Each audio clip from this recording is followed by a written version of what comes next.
I want you to imagine a version of yourself who just wakes up and gets things done. Not because they have some superhuman discipline or motivation that you don't. No, it's because they've built something quiet, something invisible that runs in the background, whether they feel amazing or totally drained. Today, we're going to learn how to build that exact system.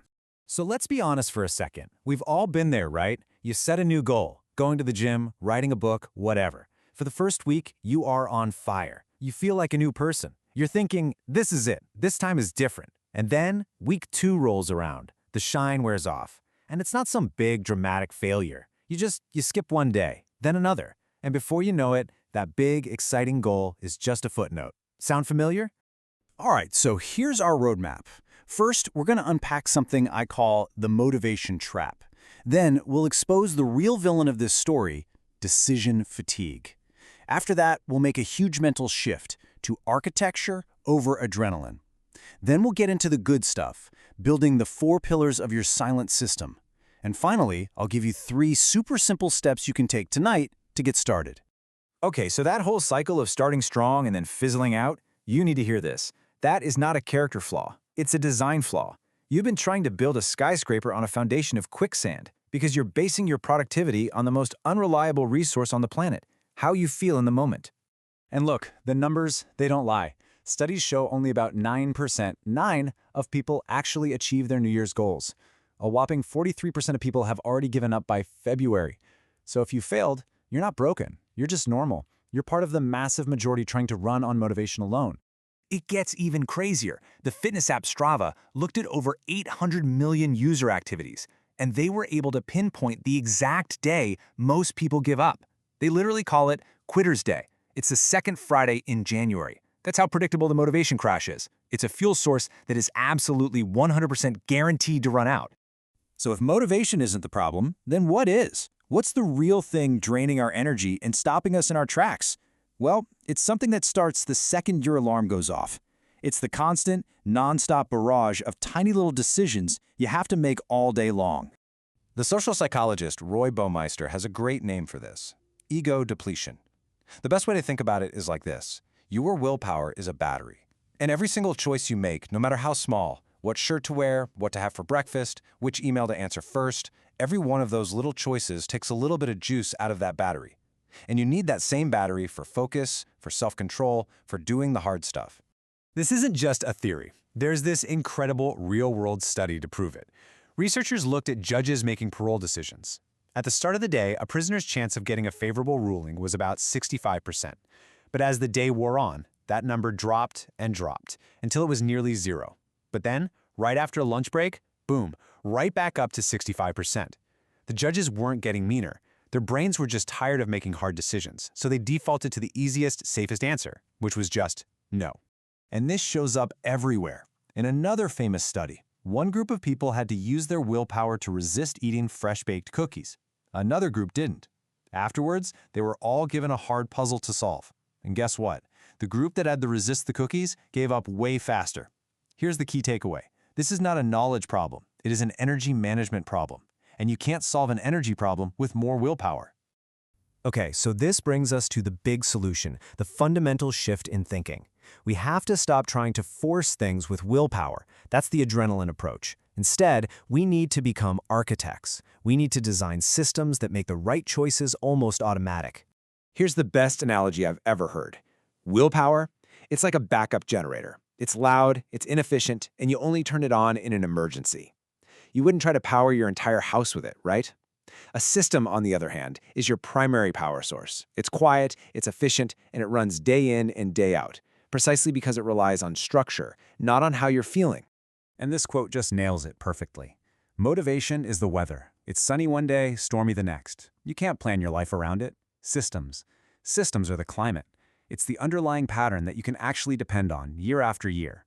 We're not trying to predict the weather anymore. We're trying to build a climate. And just to geek out for a second, here's what's actually happening in your brain. You're shifting work from your prefrontal cortex, that's the CEO of your brain, the part that makes slow, deliberate, energy-guzzling decisions, over to your basal ganglia. That's like the factory floor. It just runs habits on autopilot, using almost zero energy. The goal of a silent system is to move your most important tasks over to the autopilot department. So how do we actually build this thing? Let's get our hands dirty. We're going to build our system using 4 simple, powerful pillars. These are designed specifically to protect that mental battery of yours so you can use it for the stuff that really moves the needle. So, here they are, the big 4.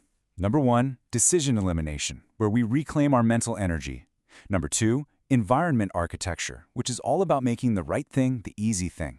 Number 3 is transition rituals, to automate the hardest part, starting. And number 4 is behavioral sequencing, which links all our actions into one smooth, automatic chain. All right, pillar 1. This sounds almost too simple, but trust me, it's a game changer. You literally just make a list of all the tiny, repeating decisions you make every day, and you decide on them once. Pick your outfits for the week on Sunday. Decide you're only having one of 3 things for breakfast. Set a specific time to check email and stick to it. Every dumb little choice you get rid of is pure, high-quality focus fuel back in your tank. Pillar 2, environment architecture, is about being a lazy genius. Instead of using willpower to fight temptation, you just design the temptation out of your life. You want to stop scrolling your phone first thing in the morning? Simple. Get a cheap alarm clock and charge your phone in the kitchen overnight. Want to read more? Easy. Put a book on your pillow. You're just redesigning your space so that the path of least resistance leads straight to your goals. You're rigging the game in your own favor. Now, pillar 3 is huge because it solves for the single hardest part of productivity, that moment of actually starting. A transition ritual is a tiny, repeatable action that bridges the gap between what you are doing and what you need to do next. It could be making a cup of tea. It could be taking 3 deep breaths. It's a simple cue that tells your brain, hey, we're shifting gears now. And over time, that little ritual becomes a launch pad that just shoots you into your next task, bypassing procrastination entirely. And finally, pillar 4, behavioral sequencing. You might know this as habit stacking. This is where you connect your actions together like dominoes, so one automatically triggers the next. This morning routine is a perfect example. Waking up cues drinking water. Drinking water cues sitting for clarity. Sitting cues reviewing priorities. And reviewing priorities cues starting your most important task. See how that flows? There are no gaps, there's no space to stop and think, what should I do now? It just happens. Okay, that is the system, but knowing all of this is useless if you don't do anything with it. So let's make this real. Right now, I'm going to give you a simple, non-intimidating plan that you can do in the next 15 minutes tonight. Here it is, your 15-minute plan for tonight. First, grab a piece of paper and pre-decide 5 small things for tomorrow. Second, make just one tiny change to your environment. Move your phone charger, lay out your gym clothes, whatever. And third, design a ridiculously simple 3-step morning sequence. The goal isn't to make it impressive. The goal is to make it doable. That is how you start. And as you do this, please burn this quote in your brain. A mediocre system that actually runs is infinitely better than a perfect system that just lives in your head. Don't let perfectionism become a fancy form of procrastination. The goal here isn't to be perfect, the goal is just to start. Get version 1.0 running, and you can always improve it later. So I'll leave you with this one last thought to chew on. We spend so much time trying to optimize our best days, right? Our good days. But what if that's the wrong target? What if the real goal is to raise the floor? To build a system that is so solid that even on your absolute worst day, when you're tired, uninspired, and feeling totally useless, you still show up and do the work. That has nothing to do with motivation. That is the power of architecture. And that is the promise of a silent system.